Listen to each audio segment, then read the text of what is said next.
আজকে আমরা কথা বলবো ইন্ডিয়ান ডিফেন্সের একটা বড় ডেভেলপমেন্ট নিয়ে। ভিডিওটি সিভিল সার্ভিস এবং যে কোনো প্রতিযোগিতামূলক পরীক্ষার্থীদের সায়েন্স, টেকনোলজি ও কারেন্ট অ্যাফেয়ার্সের ক্ষেত্রে অনেক তথ্য সরবরাহ করবে বলে আমি আশা করছি। একথা তোমরা সবাই জানো, ভারত আনম্যান্ড এরিয়াল ভেহিকেলের উপর কাজ করছে, যা কমব্যাট রোলে ইউজ করা হবে। এই সিস্টেমের নাম হচ্ছে ঘাতক UCAV, unmanned combat Arial vehicle.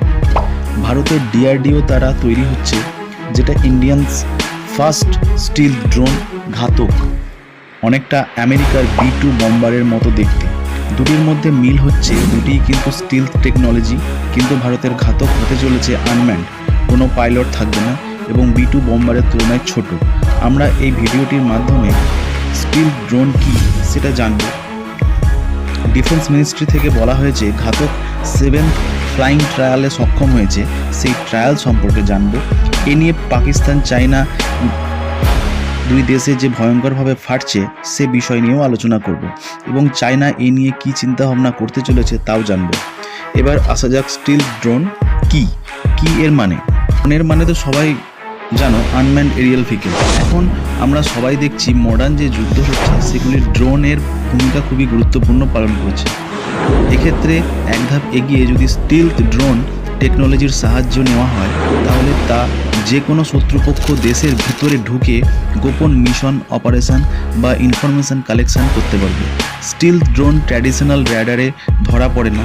যেমন ধরো পাকিস্তান বা চায়নাতে এই ড্রোন পাঠানো হলে সেখান থেকে কাজ কমপ্লিট করে আসবে, কিন্তু তারা কিছুই জানতে পারবে না কি করে কি হলো। এই যে না বুঝতে পারার ব্যাপার, এটাই হচ্ছে স্টিল টেকনোলজি। এই ধরনের ড্রোন বানানোর জন্য বিশেষ মেটেরিয়াল, ডিজাইনিং, ইঞ্জিনিয়ারিং টেকনিক্স এবং সফটওয়্যারের এবং সর্বোপরি টেকনোলজি প্রয়োজন। যেমন স্পেশাল কোটিং, ক্রাফট অ্যাঙ্গেলের প্রয়োজন, যেন কোনো রকম র্যাডারের নজরে না পড়ে। এবার তোমরা বলবে এই ধরনের জিনিসে কী লাভ। ফার্স্ট, এনিমি টেরিটরিতে যে যাওয়া হচ্ছে শত্রুপক্ষ তা টের পাচ্ছে না এবং পাইলটকে জীবনের ঝুঁকি নিয়ে যেতে হচ্ছে না। একটি জায়গায় বসে শত্রুপক্ষের দেশে ভয়ঙ্কর বিকাশ ঘটানো সম্ভব, যে কোনো অপারেশন করা সম্ভব। দেখো, কিছুদিন আগেই খবরে এসেছিল মণিপুর এয়ারপোর্টের কাছে ভারতের আকাশের উপর কিছু স্টিলথ ড্রোন টাইপের দেখা গিয়েছিল, খালি চোখে, কোনো র্যাডারে ধরা পড়েনি। সমস্ত এয়ারফোর্স অ্যাক্টিভ হয়ে গেছিলো, ফ্লাইং জেট সঙ্গে সঙ্গে আকাশে ধেয়ে যায়, কিন্তু শেষ পর্যন্ত তা উধাও হয়ে যায়। সন্দেহ করা হচ্ছিল চায়না থেকে স্টিল ড্রোন এসেছিল। তাই আজকালকার যে মডার্ন ওয়ারফেয়ার, এই ধরনের টেকনোলজির কিন্তু খুব প্রয়োজন হয়ে পড়েছে। এবার আসি পাকিস্তান ও চায়নার এ নিয়ে কেন ফাটছে। Supersonic cruise missile BrahMos Bharat এমনিতেই দীর্ঘদিন আগে বানিয়ে ফেলেছে এবং সেটা গোটা বিশ্বকে তাক লাগিয়ে দিয়েছে। বিভিন্ন দেশ ভারত থেকে তা ক্রয়ও করছে। যেমন ফিলিপিন্সের 19 এপ্রিল 2024 ব্রহ্মোসের ফার্স্ট ব্যাচ ডেলিভারি করা হয়েছে। ফিলিপিন্সের সাথে $0.375 বিলিয়ন এই ডিলটি হয়। দ্বিতীয়ত, চায়নার র্যাডার সিস্টেম পাকিস্তানের কাছে আছে, কিন্তু ভারতের ব্রহ্মোস মিসাইল পাকিস্তানের 115 কিলোমিটার ভিতরে গিয়ে বিস্ফোরণ ঘটায়, কিন্তু চায়নার র্যাডার সিস্টেম ধরতেই পারেনি। স্থানীয়ভাবে যখন জানতে পারে এবং দেখে ভারতীয় মিসাইল এসে পড়েছে, তখন পাকিস্তান থেকে চায়না হুলুস পড়ে যায়, তাই জানতে পারে ব্যাপারটা। এই ব্যাপারে অবশ্য ভারত স্বীকার করে যে আমরা টেস্ট করেছিলাম, দিশাভ্রষ্ট হয়ে মিসাইল চলে গিয়েছে, আমরা অত্যন্ত দুঃখিত। কিন্তু এক্ষেত্রে একটা গুরুত্বপূর্ণ বিষয়, বিশেষজ্ঞরা মনে করেন আসল খেলা ছিল অন্য। চায়না যে র্যাডার সিস্টেম সেটা যে কীরকম, আর আমাদের ব্রহ্মোস মিসাইলের তীক্ষ্ণতা এবং প্রযুক্তিগত যে উন্নতি ভারতীয় বিজ্ঞানীদের দ্বারা, সেটা দেখানোর ছিল মেন উদ্দেশ্য। পাকিস্তান, চায়না দুজনেরই বেশ ভালোভাবেই ফাটলো। এরপর থেকে ব্রহ্মোস মিসাইল কেনার লাইন লেগে গেছে, ফিলিপিন্সের সরবরাহ হলো। এবার আসা যাক ফ্লাইং টেস্ট নিয়ে ঘাতকের।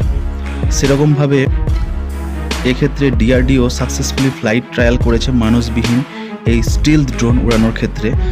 কর্ণাটকের চিত্রদুর্গের অ্যারোনটিক্যাল টেস্ট রেঞ্জে ফাইনাল ট্রায়াল কমপ্লিট হয়ে গিয়েছে, যেটাকে বলা হচ্ছে autonomous flying wing technology demonstrator. এই demonstrator high speed tailless unmanned aerial vehicle ভারতীয় এয়ারফোর্স খুবই উৎসাহিত এই ড্রোন নিয়ে, তাই এটি ডাইরেক্ট প্রোডাকশানে চলে যাচ্ছে। আনুমানিক 2028 থেকে 30-এর মধ্যে এটি এয়ারফোর্স ইউজ করতে পারবে বলে আমরা অনুমান করছি। এই যে আমরা টেস্ট করলাম, এখানে কি টেস্ট করা হলো: স্টিল টেকনোলজি, র্যাডার থেকে বাঁচবে, হাই স্পিড টেললেস ইউএভি এবং অটোনোমাস ল্যান্ডিং সম্ভব। এবার তোমরা বলবে যে অটোনোমাস ল্যান্ডিং এটা কি? সেক্ষেত্রে তোমাদের বলে রাখি, ISRO, Indian space research organisation, একটি জিপিএস সিস্টেম ডেভেলপ করেছে যার নাম হলো গগন। তা এখন সাধারণ মানুষের জন্য ব্যবহারের জন্য দেওয়া হয়নি, সেটি ডিফেন্সের ক্ষেত্রে ব্যবহার করা হচ্ছে। সেই গগন অর্থাৎ GPS aided geo augmentation navigation system এই ঘাতক ড্রোন ইনবিল্ড করা হয়েছে।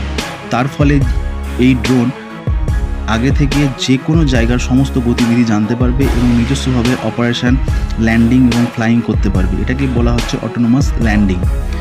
ডিফেন্স মিনিস্ট্রি ঘোষণা করেছে যে ভারত এখন এক্ষেত্রে এলিট ক্লাবে প্রবেশ করেছে, কেননা এই ধরনের টেকনোলজি আমেরিকা, রাশিয়া, চায়না এই ধরনের কিছু দেশের কাছেই বর্তমান। এই ড্রোনের নেভি ভার্সন আনা হবে, যা ভারতের এয়ারক্রাফট ক্যারিয়ার থেকে অপারেট করা হবে। ঘাতক ইউএভি এর ফার্স্ট টেস্ট হয়েছিল জুলাই 2022-এ, তারপর আরও 6 ধাপ টেস্ট হলো। তো এই টেস্ট করে আমরা কি অ্যাচিভ করলাম: development of robust aerodynamic and control system, integrated real time and hardware in loop simulation and state of air ground control station.